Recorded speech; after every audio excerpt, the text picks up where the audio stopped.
Akala ko tama na yung yapak eh. Talaga palang sobra parusa pagkasya. Ano.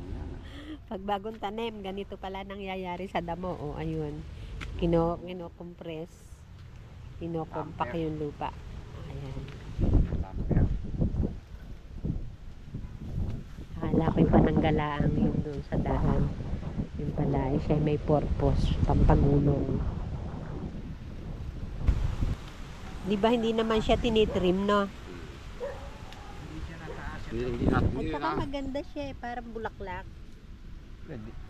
Nagkukumpul-kumpul kasi. Kasi mo yung mga established na yan. Sa maganda din yan. Pagka nga ko na eh. Ari mo yapakan eh. Yun po, sarap yapakan eh. Ayan. Ganyan siya kaganda yung itsura niya. Parang puro dahon, pero yung kumpul kasi parang nagiging form ng bulaklak.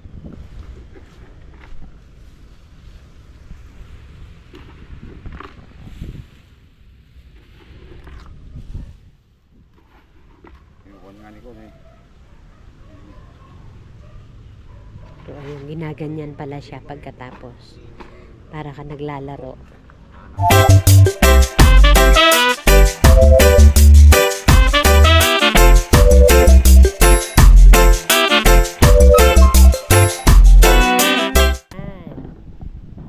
Kita nyo kalawak ng taniman ng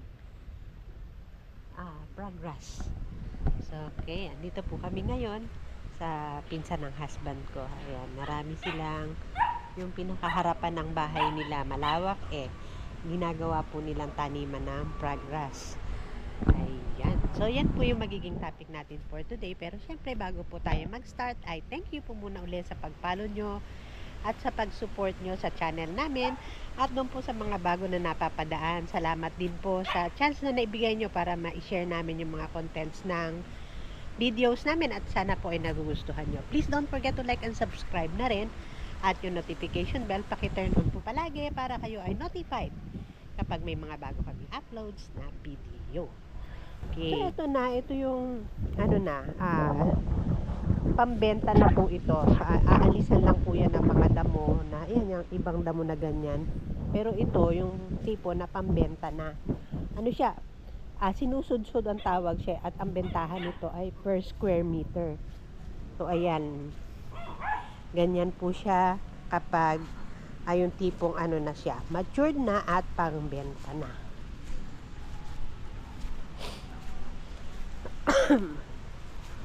So, ito yung malinis na bahagi. Ano lang naman yan eh. Lahat yon meron. So, bubunutan lang siya ng damo.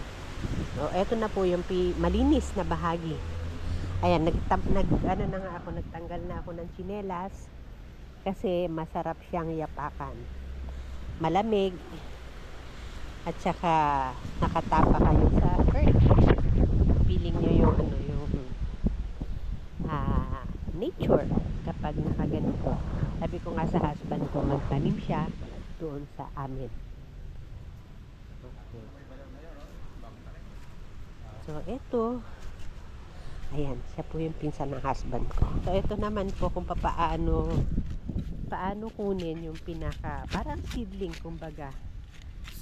Doon sa mga grown up na progress. Ayan, ganyan yung sinasabi kong sinusudsud para makuha siya.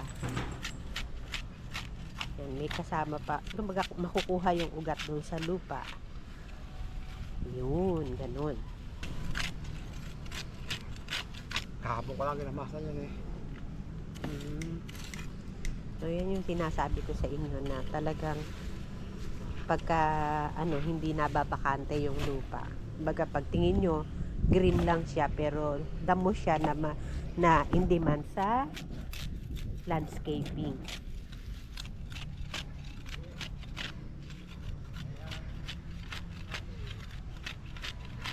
Hindi ka na nga pinansin, no? Ito na naman ikasid. Good morning!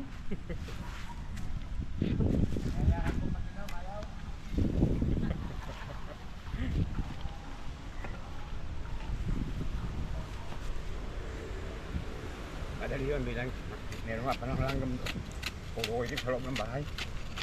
Wait eh. Hindi ko na-speak kanina. At sa amin din yung ano, yung apanas, nakakaiyamot, ang sakit ng agat.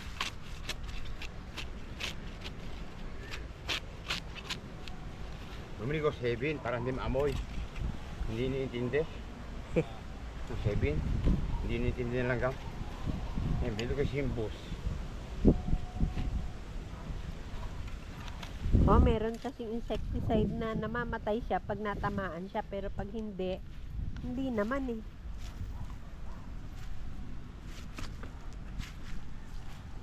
Yun. Natapos na, nakuha na yung ating pinakagagawing seedling. At ito po yung itsura ng lupa na tataniman. Yan. Patag na patag. Patag na patag po yung pinaglalatagan ng damo. Kasi syempre, pagtatanim at pagkuha noong damo, pag aanihin o may buyer, ay madali po susundutin na ganun kesa dun sa uneven yung yung surface ng lupa.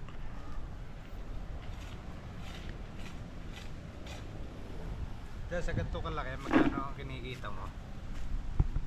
No? Ito, itong isang... Isang taon. Ah, Pagka malaking damo, 200,000. Yun, narinig nyo. Pagka, 6,000. sa itong kapraso. Tatlong malalim eh. yung malinis. Oo. O, ayan. Ano ba ito? Hinarbisa na? Oo. Ang amount kung i-convert sa pera na agad. Ito yung walang tanim. Bali, Ayan. 6,000 na ang amount noon. 60 meters eh. So talagang may talagang masipag lang po talagang magtanim. Ay talaga pong 66. meron kayong aanihin. Yung per bag na Ay bumili may sa hindi akin. naman kundi Hindi talagang na per gaya nito kung hindi naman tataniman bag. or hindi napapakinabangan o lagyan ng Medyo damo. medyo nakakabanti ang nagtatanim. Inaabunohan din. Oo. Ayan po yung actual na pagtatanim ng progress. Meron na. Tapos pakikita natin yung na tinatabunan. Tayo lupa. Kapag gusto nyo ng ng mabilis na pagtatanim Tatanim. o kaya yung paglago noong damo, malimit. Pero kung gusto nyo naman ay medyo hindi kayo nagmamadali, meron pong ibang ginagawa na malayo-layo ang spacing. Pero since ito nga po ay mga pambenta, pambenta, edi syempre mas mabilisan po, mas maganda. Anyway, marami naman pong anong tawag doon? Binhe. Hindi na ng kon. Asa ka na kailangan pag matagal, kung sumabi ka benta agad, lalo na ngayon magtataga-araw, anak ka lang mabilis ang benta. Eh, ang tanim, dapat malinit. Oo. Kasi, Pero pag tag-araw, nakakatanim din? oo, kaya nga ako, ginagawa ko tayo, meron akong pantaklob. Ah, Pwede mo walang taklob, kaya kailangan, malimit ang malimit ang dilig. dilig. Ay, ganyan. Kung bababay ang gumanon to, dapat na ganyan na lang, dilig na ulit. Misi naman ang dilig eh, yung basang-basa, pagka walang tabon yan, dali rin maiga. Dapat may tabon para matagal ang tubig. At saka pagkagabi, magmo-moisture, may hamog pa rin, no? Tanggalan pa Dilig pa rin. hapon. Sa gabi naman malamig, Ah, kasi tinatanggal. sa gabi, na-absorb po rin, naahon ng basa sa gabi. Yung nalalabas yun yung basa. Hindi, pagka walang taklob, yan. Kaya sa gabi, sa ata mo sa gabi, pagkawan. Kung pa lamang mga alas 5 pa lang nakita mo yung basa na akit, Mababaw na. Oo. Ingay naman noong sasakyan na yun. Kasi ang init kasi ngayon, hindi gaya nung araw, talaga sobrang init ngayon. Talaga naman. Kahapon nga, naging kaupo, tanghali. Parang ka nasa kawan eh. Parang ka nasa tabi karsada. Ang hangin ay mainit. Pero noong pahapon na, mahangin na sa labas. Hindi, tanghali. Ah, Ay, para ka ako nasa. Para ka nasa may parting das mga saboy ng hangin eh. di ba hindi naman siya tinitrim, no? Hindi siya nataas. Hindi na. At Hindi saka na. maganda siya eh, parang bulaklak. Yung kwan, Nagkukumpul-kumpul kasi. kasi mo yung kwan, yung mga established na yan. Sa maganda din lang. Pagka nga kwan eh. Ari mo yapakan eh. Yun nga, ang sarap yapakan eh. Oo, ayan. Ganyan siya kaganda yung itsura niya. Parang puro dahon, pero yung kumpol kasi parang nagiging form ng bulaklak.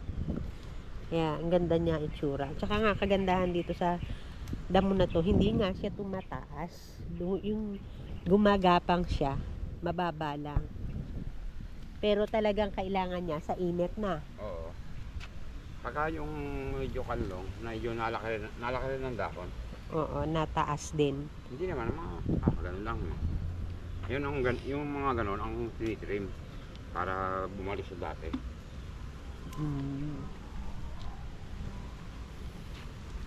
So, ay, ang ganda kasi ng place eh. Tingnan nyo. O, mula dito sa isang side. Pantay na pantay kasi.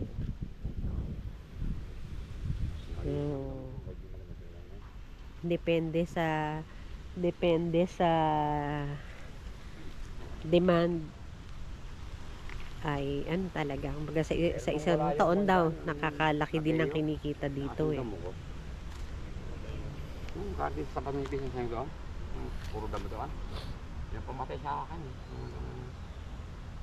Kasi nasa tabindaan. Pero para malilim yata doon. Yung bukana hindi. Eh, sino malilim? Malimit namang malakas nga eh. Taga ako rin. Mabentay. Malaki peso na sa Kalaka. Merong sigurong mga 2 hektarya yun. Baka hihigit pa. Ito pa pala. Sa iyo din to, Tony? Itong kabila. Bago pa rin yung iba yun. Puntahan din natin sa kabila. O, tingnan nyo, ito naman sa kapatid niya. So, ganito din kasi maganda yung landscape ng lupa. Pantay. Ayan, katatanim lang. Itong sa kanya hindi masyadong malimit. Pero, ayan, nag-uumpisa rin ng pagtatanim. Hindi pa natapos. Ayun din yung kanyang binhian sa dulo. At saka itong tinatapakan ko.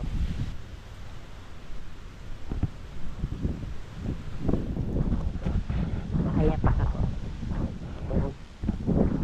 Bali, ito yung bagong tanim. Ito yung tinanim niya kanina bago kami dumating. At ayun na yung perfect na yung pagkakatanim.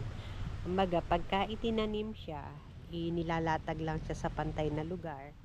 Ayan, gaya nga po nito. Kumbaga, itinatapal lang or ipinapatong lang.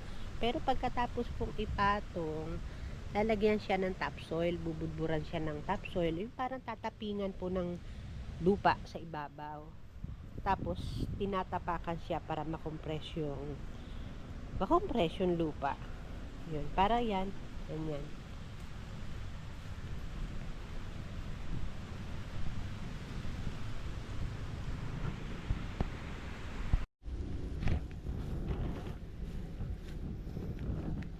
Aray.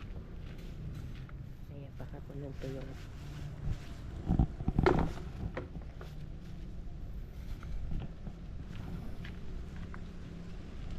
So, ayun. Ayun na yung topsoil na ipinang tatappings doon sa damo. Ayun, para lang kayo nagbubudbud ng cheese sa pizza. Tadadang.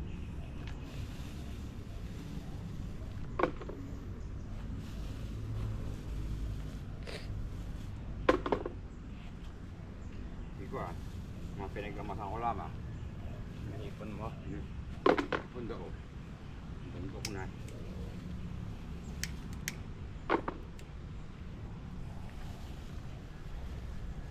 Maganda yung palanas oh. Di ba ang palanas ay hindi naman lupa? Parang matigas. Parang tinunaw na buga.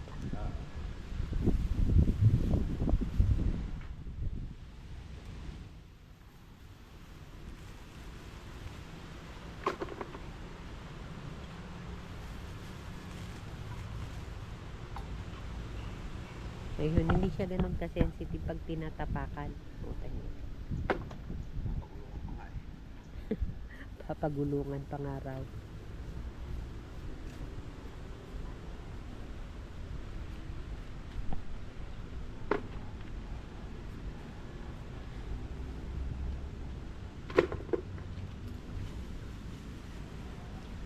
Bali sa isang taon, nakakailang anin ng gayan.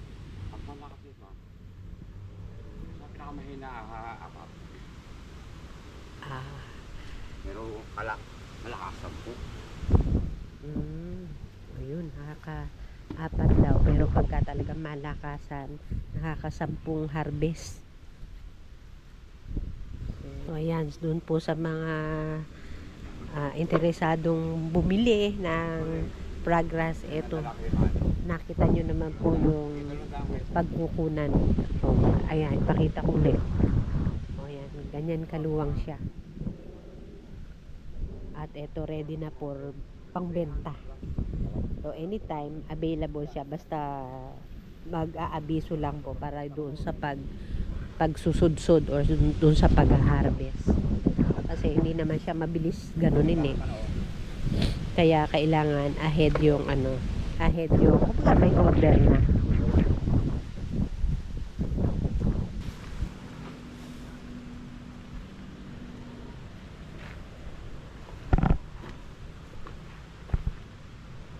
Pero ang hangin ay may kasamang manipis na tubig. Hindi mo sa balat eh. Humid.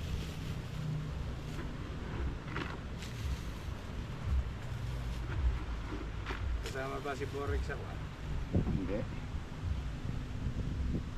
Akala ko hindi. Oo, kasama yun.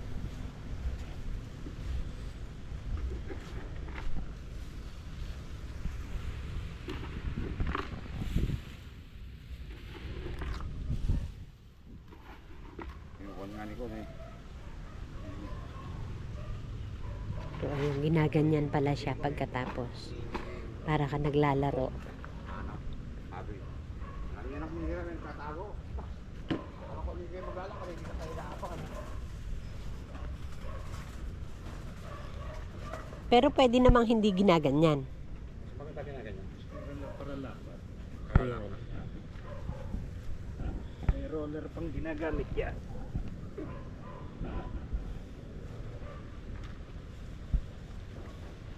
Pagkatapos niyan didiligan.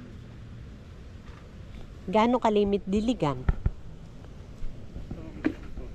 Pwede yung 3 beses maghapon, pag ganyan bagong ganyan. Sa paganda naman dilig, ari isa lang. Kayong kulim-lim ang panahon. Pag hindi kulim-lim eh, pinakamahina akong dilig kay Dalo.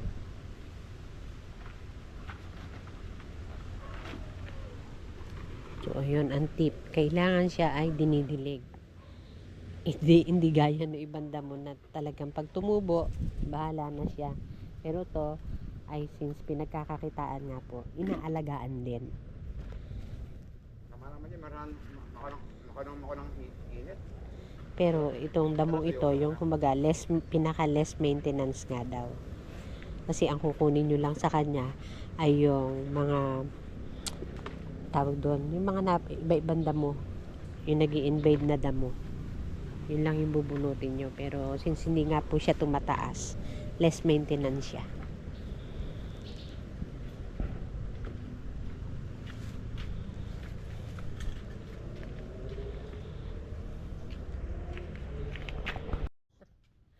Akala ko tama na yung yapak eh.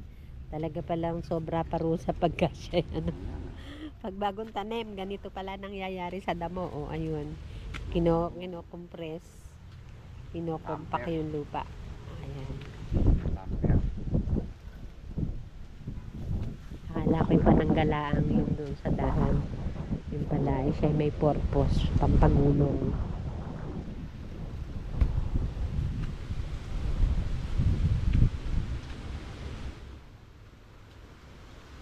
Para lumapat.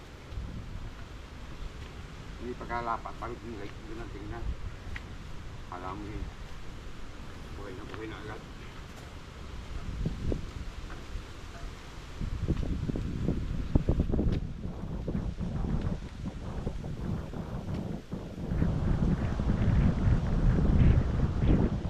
Hindi ko.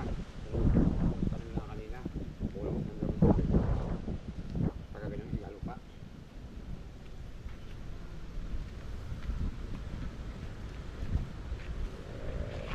Sa pagtatanim kasama na exercise. Mahirap pag kayo nakaupo at nagtatanim ka pa lang kasi medyo nakakangalay ng bewang. Pero pagkatapos naman, pwedeng ka magmanumano ng pagyapak gamit ang paa para ka naglalaro. Or tapos ito, pwede nga ganito. Oo nga, dati hindi ko na. Kasap lang akong plywood. Hindi ko nakakabili. Huwag na nito. Kasap lang akong plywood. Kaya pak niya pa. Ayos mo.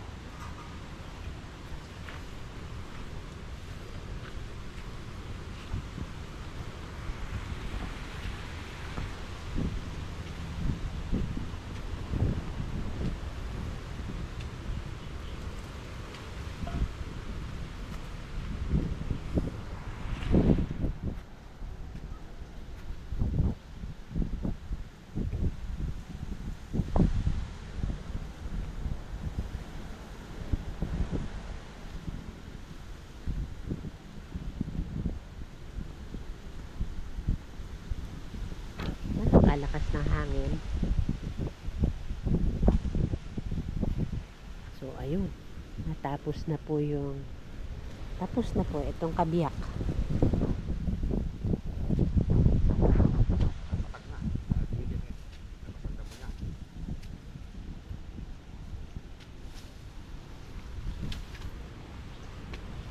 So, after po nito, ang talagang magiging activity na lamang ay yung consistency ng pagdidilig. Para po maganda yung growth ng ating progress.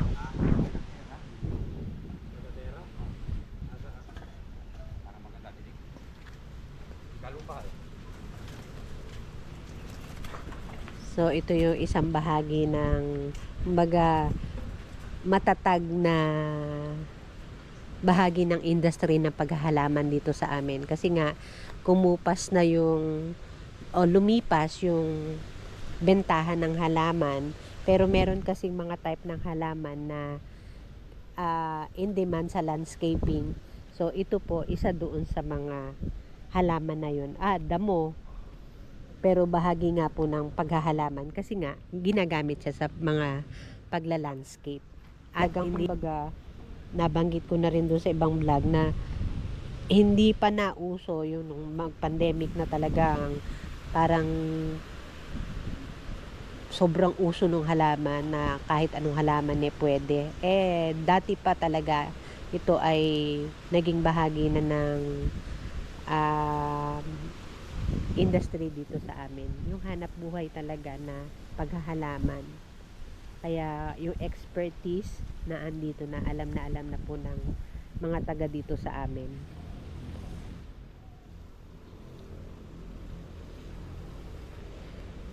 So, ayan, mas maganda daw pong gamitin ang lagadera kasi mas marami yung mas malapad at saka mas mayumi yung bato ng tubig kesa sa hose ang gagamitin. Kasi meron na kaming mga na landscape na nagkabit ang husband ko ng sprinkler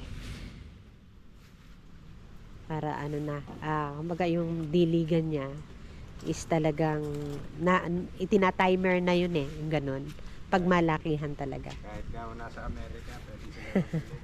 Meron na kasing tawag dito Meron na kasing mga modern na gano'n na control na sa cellphone basta may internet. Iseset na lang. Tapos, yun, pwede na siyang magdilig kasi mayroon na nga mga nakakabit na mga sprinkler. Yun sa ano sa mga malakihang landscape namin. Yun talagang yung mga bahay ng mga mayayaman na yung mga loan nila ay talagang inaalagaan masyado kaya kinakabitan na ng sprinkler para matik na pag oras ng dilig magdidilig na lang siya. So ayan po mga ka-neighbors at dito na lang po yung video natin about progress at siguro nakakuha kayo ng mga tip kung paano magtanim at kung paano mas mabilis na aanihin or maha-harvest yung ating yung kumbaga pambenta na. Ayan, somehow siguro nakakuha kayo ng technique sa pagtatanim. Sa pagpaprogress nila na ito ay talagang sabi nila ay doon sa sa sukat ng lupa na ito, ayan, within a year ay nakaka 200,000 nga sila. Estimated 200,000. So, depende pa yun sa demand. Kung mas malaki ang demand, syempre mas mabilis ang pagtatanim. So, mas marami pa yung kita. So, doon sa mga aspiring na nagpa-progress, ayan, nakakatuwa pong mag-share din ng mga ganito doon sa mga gaya nila na expert na sa pagtatanim. Kami nakakaranas din kami magtanim nito pero pagka nagkakaroon ng project na landscaping, yan. Pero yung ganitong kalawak na taniman, hindi pa. Kumbaga pag may nagpa-landscape lang sa amin. So, okay. So, yan na lang po for today at salamat po sa inyong panunood. Please don't forget to like and subscribe pa rin po sa 6421 TV. Okay, sige po. Bye-bye!